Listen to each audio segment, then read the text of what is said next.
the most valuable lessons I've learned over the course of gardening as a small gardener, as a container gardener, is don't wait.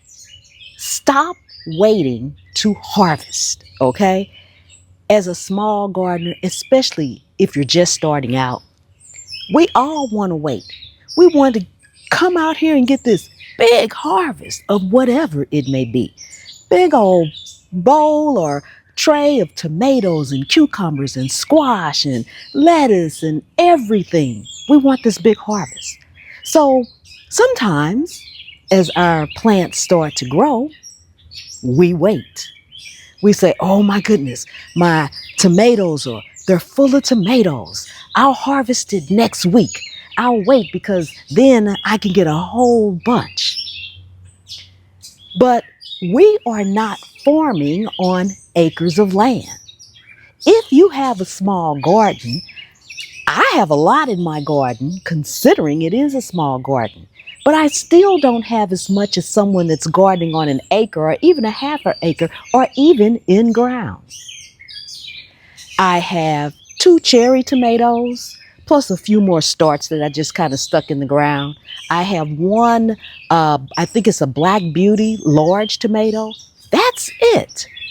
So no matter how long I wait, no matter what I do, I'm not going to get the harvest that someone else is going to get that's gardening on an acre of land and they're planting in ground. My roots are contained no matter what I plant in a container. It'll grow, but it'll grow to an extent.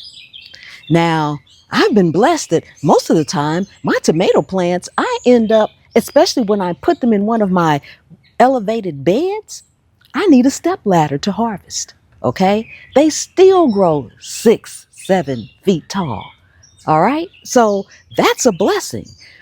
And I'm able to come out here. That's why I like cherry tomatoes, because for me, I snack on cherry tomatoes a lot. So I'll come out here and I'll get a small bowl full or a handful and have a cup of coffee with it for breakfast, or I want a snack, so I'll come out here and give me a handful of tomatoes. My first couple of years of gardening, I waited.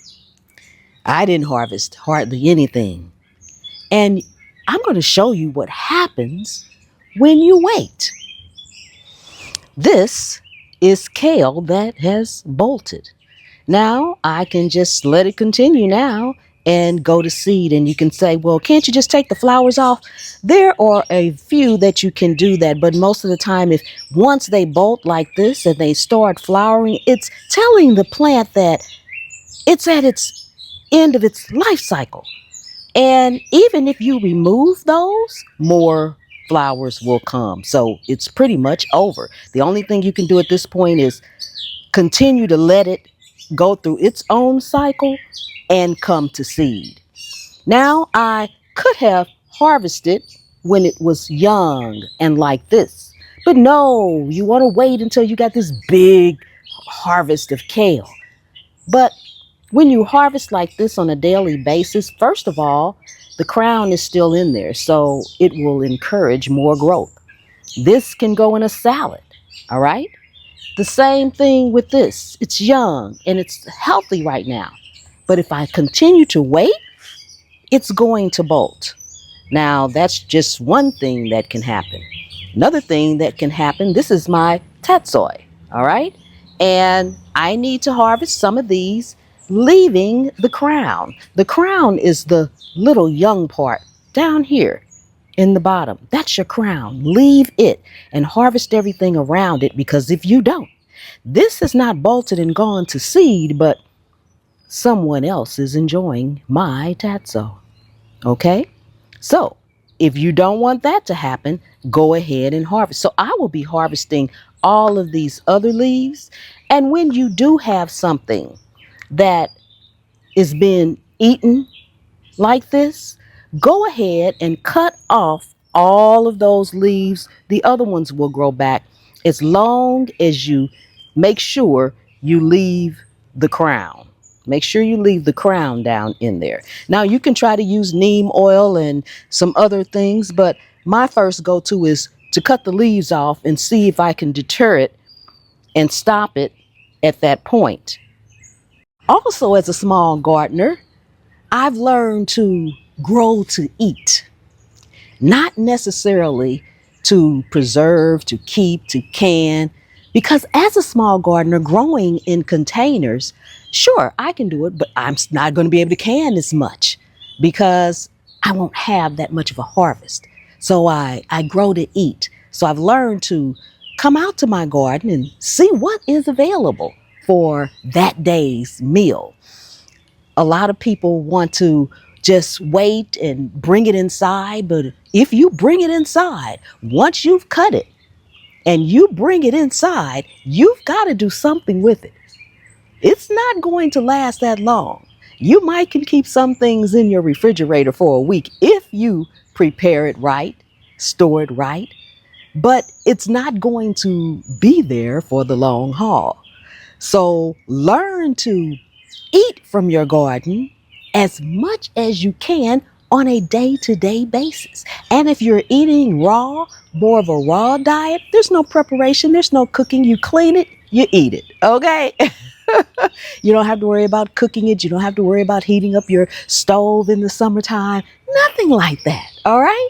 So I've come out here today to also gather my lunch and possibly my dinner, or at least part of it. So let's go ahead and see what I'm going to grab for today. Okay, so this is the pot that I had my 2 celeries in here. So I am going to get me a couple of these celery leaves with the leaves on it. Celery leaves are delicious and nutritious. So I'm going to grab a few of those.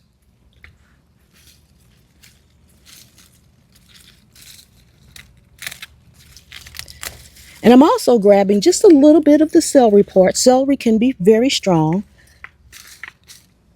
And don't cut off more than what you're going to eat at that time. This down here is some lettuce, green leaf lettuce, and I'm going to go around and cut off some of the outer leaves, making sure that I leave the crown intact so that it can keep growing.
So I ended up grabbing some mint and some of your herbs and things.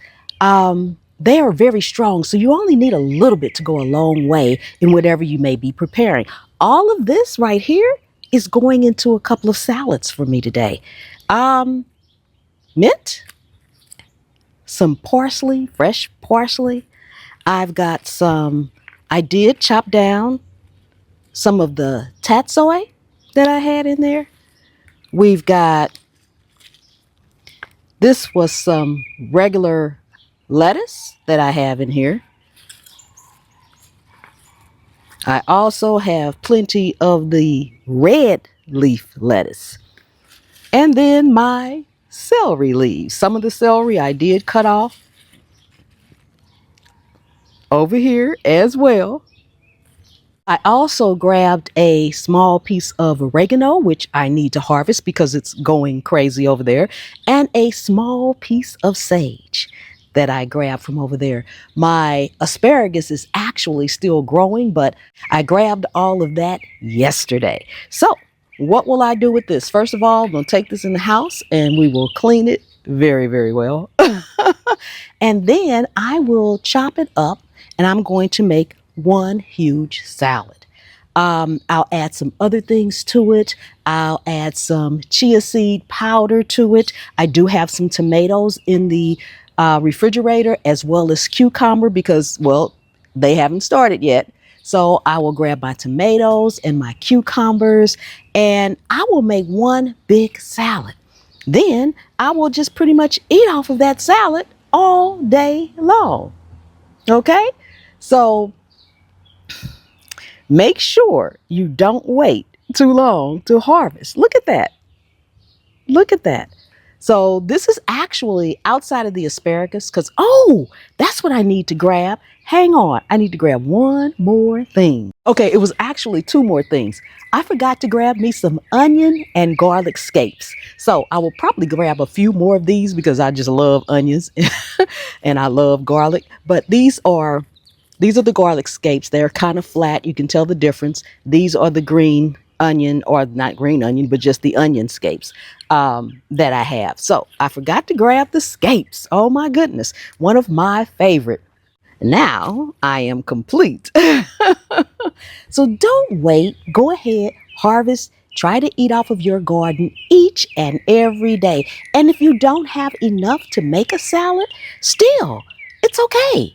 Grab what you can and just, even if it's a little bit, make it as a side, make it as a garnish to something else you're eating, incorporate it into a casserole or whatever you may be. But try your very best to eat something for breakfast, lunch, or dinner each and every day from your garden. Okay? If you're new to the channel, welcome, welcome, welcome. Thank you so much for coming and hanging out with me today here in my garden.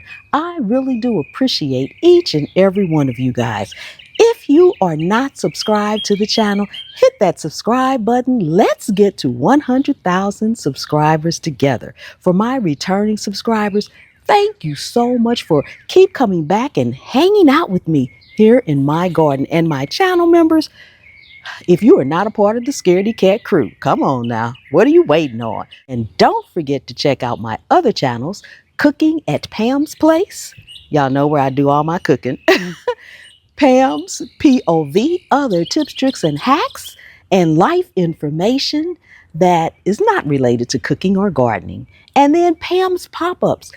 Go on over there so when I go live, you all will be there. I will either be in the garden live. I just did a live the other day where I did a tour of my garden, or I'll be in the kitchen cooking, or I'll be in my office and we will be chatting about whatever. Okay? I'm Pam. This is Zone 8A. And anywhere you can sit a pot, you can grow a plant. But wait, one more thing. I forgot my baby kale. I had to run and grab it. And that's another thing. When you do come out to grab something from your garden, if you just take a quick look around, you've probably got more than you thought you had. Okay, I'm gone now for real. Bye-bye.